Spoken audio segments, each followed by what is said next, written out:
2025 উচ্চ মাধ্যমিকের পরীক্ষার্থী বন্ধুরা, তোমাদের হাতে কিন্তু আর একটুও সময় নেই, কারণ রাত পোহালেই তোমাদের উচ্চ মাধ্যমিকের ফাইনাল পরীক্ষা।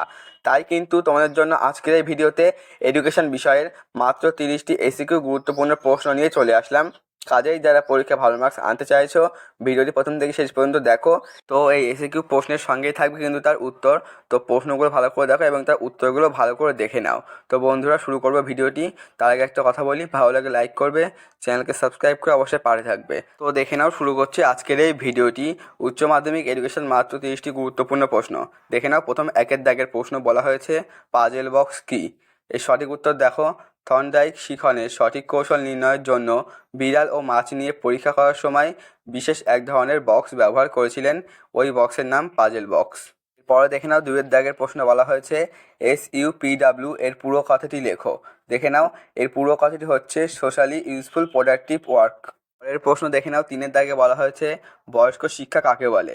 সঠিক উত্তর, বয়স্ক শিক্ষা হলো সেই শিক্ষা যা ব্যক্তির সামাজিক, অর্থনৈতিক, রাজনৈতিক এবং নৈতিক জীবনকে আরও উন্নত করে তোলে।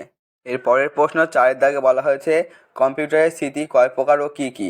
সঠিক উত্তর, কম্পিউটারের স্মৃতিকে দুই ভাগে ভাগ করা যায়, যথা এক হচ্ছে প্রাইমারি মেমোরি আর দুই হচ্ছে সেকেন্ডারি মেমোরি। এরপর দেখে নাও, পাঁচের দাগের প্রশ্ন বলা হয়েছে ব্রেইল পদ্ধতিতে কতগুলি বিন্দু দিয়ে লেখা হয়। এই প্রশ্নের সঠিক উত্তর হয় ব্রেইল পদ্ধতিতে 6টি বিন্দু দিয়ে লেখা হয়। পরের প্রশ্ন ছয়ের দাগ, স্বশাসিত কলেজের সুপারিশ কোন কমিশনে উল্লেখ করা হয়েছে। স্বশাসিত কলেজের সুপারিশ জাতীয় শিক্ষানীতি 1986-তে উল্লেখ করা হয়েছে। প্রশ্নের উত্তরগুলো ভালো করে একবার চোখ বুলিয়ে যাও, তাহলে এখান থেকে তোমরা অনেক প্রশ্ন কমন পেয়ে যাবে, গ্যারান্টি সহকারে বলছি। পরের প্রশ্ন সাতের দাগ, শিক্ষার 4টি স্তম্ভের মূল প্রবক্তার নাম কি। সঠিক উত্তর হবে শিক্ষার 4টি স্তম্ভের মূল প্রবক্তার নাম হচ্ছে জ্যাক ডেলর। এর প্রশ্ন দেখে নাও, আটের দাগে বলা হয়েছে স্কুল জোট শিক্ষা কি। সঠিক উত্তর, একটি নির্দিষ্ট অঞ্চলের সমস্ত বিদ্যালয়গুলির মধ্যে সহযোগিতামূলক মনোভাব গড়ে তোলার জন্য এবং শিক্ষার মানের উন্নতি ঘটানোর উদ্দেশ্যে কোঠারি কমিশনের নির্দেশে কয়েকটি বিদ্যালয় নিয়ে গড়ে তোলা হয়েছে বিদ্যালয় গুচ্ছ বা স্কুল সিমপ্লেক্স। এই প্রশ্নটা কিন্তু খুবই গুরুত্বপূর্ণ একটি প্রশ্ন। এরপর 9 দাগের প্রশ্ন বলা হয়েছে শিক্ষাক্ষেত্রে ব্যবহৃত একটি প্রযুক্তির নাম লেখো। সঠিক উত্তর হবে টিচিং মেশিন বা শিক্ষণ যন্ত্র। এরপরে দেখে নাও 10 দাগের প্রশ্ন, গ্রামীণ বিশ্ববিদ্যালয় পরিকল্পনায় গ্রামীণ বিজ্ঞানের কত বছরের কোর্স ছিল। সঠিক উত্তর হবে গ্রামীণ বিশ্ববিদ্যালয় পরিকল্পনায় গ্রামীণ বিজ্ঞানে 2 বছরের কোর্স ছিল। তোমরা কিন্তু এসিকিউ প্রশ্নের ক্ষেত্রে পূর্ণ বাক্যে উত্তর লিখবে। পরের প্রশ্ন 11 দাগ, বলা হয়েছে রাশিবিজ্ঞানের শ্রেণী ব্যবধান বলতে কি বোঝো। সঠিক উত্তর, সংগৃহীত স্কুলগুলিকে যখন নির্দিষ্ট দূরত্ব অনুযায়ী ছোট ছোট দলে ভাগ করে সাজানো হয়, তখন সেই দূরত্বকে শ্রেণী ব্যবধান বা শ্রেণী বিভাগ বা শ্রেণী প্রসার বা ক্লাস ইন্টারভেল বলে। এই প্রশ্নটা কিন্তু এতগুলো নামে আসতে পারে, তাই ঘাবড়ে না গিয়ে সঠিক উত্তরটা ভালোভাবে দেখে যাও। পরের প্রশ্ন 12 দাগ, ঢাকার সম্মেলনের বিষয় কি ছিল। সঠিক উত্তর হবে ঢাকার সম্মেলনের বিষয় ছিল সকলের জন্য শিক্ষা। এই সঙ্গে দেখে নাও 13 দাগের প্রশ্ন বলা হয়েছে ভারতে অন্ধদের জন্য প্রথম বিদ্যালয় কোথায় প্রতিষ্ঠিত হয়। সঠিক উত্তর, ভারতে অন্ধদের জন্য মিশনারিরা সর্বপ্রথম 1883 খ্রিস্টাব্দে অমৃতসর শহরে বিদ্যালয় স্থাপন করেন অন্ধদের জন্য। এরপর দেখে নাও 14 দাগের প্রশ্ন, NCRHE এর পুরো কথাটি লেখো। সঠিক উত্তর হবে National Council of Rural Higher Education. দেখে নাও 15 দাগের প্রশ্ন, শিক্ষায় প্রযুক্তিবিদ্যার দুটি পরিধি উল্লেখ করো। সঠিক উত্তর, শিক্ষায় প্রযুক্তিবিদ্যার দুটি পরিধি হলো, এক হচ্ছে প্রযুক্তিভিত্তিক সাধারণ শিক্ষা প্রশাসন, 2 প্রযুক্তিভিত্তিক পাঠদান প্রক্রিয়া।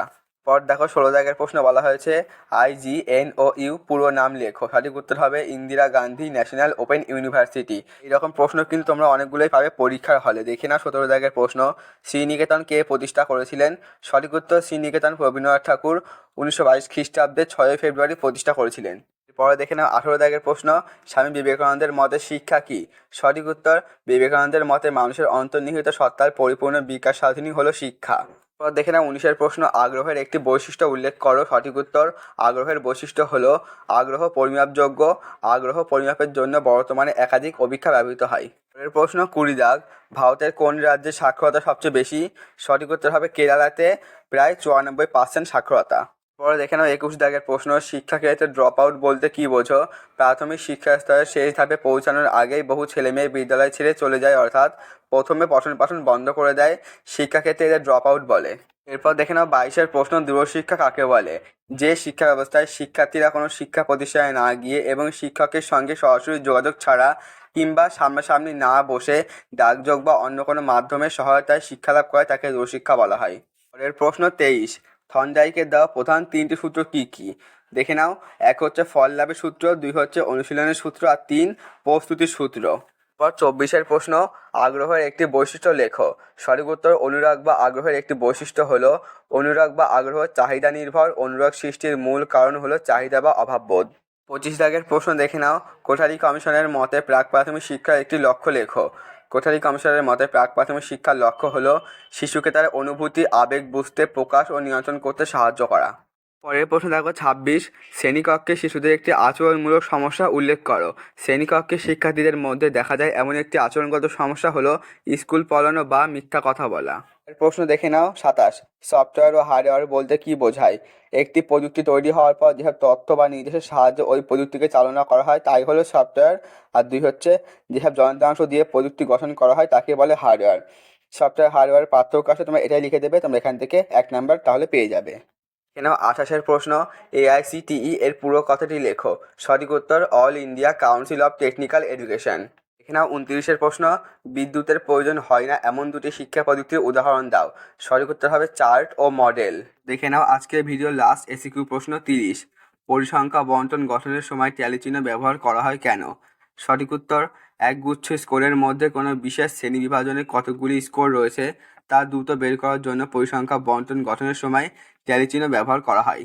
তো বন্ধুরা, দেখে নিলে আজকের সম্পূর্ণ ভিডিওটি। কেমন লাগলো কমেন্ট করে জানাবে। প্রত্যেকটি প্রশ্নের উত্তর ভালো করে মুখস্থ করে নেবে। ভিডিওটি ভালো করে লাইক করবে, চ্যানেলকে সাবস্ক্রাইব করে অবশ্যই পাশে থাকবে এবং ভিডিওটি প্রচুর পরিমাণে বন্ধুদের মাঝে শেয়ার করে দাও, যাতে তারাও পরীক্ষার আগের দিন এই প্রশ্নগুলো অবশ্যই একবার চোখ বুলিয়ে যেতে পারে এবং এখান থেকে অনেক প্রশ্ন কমন পায়।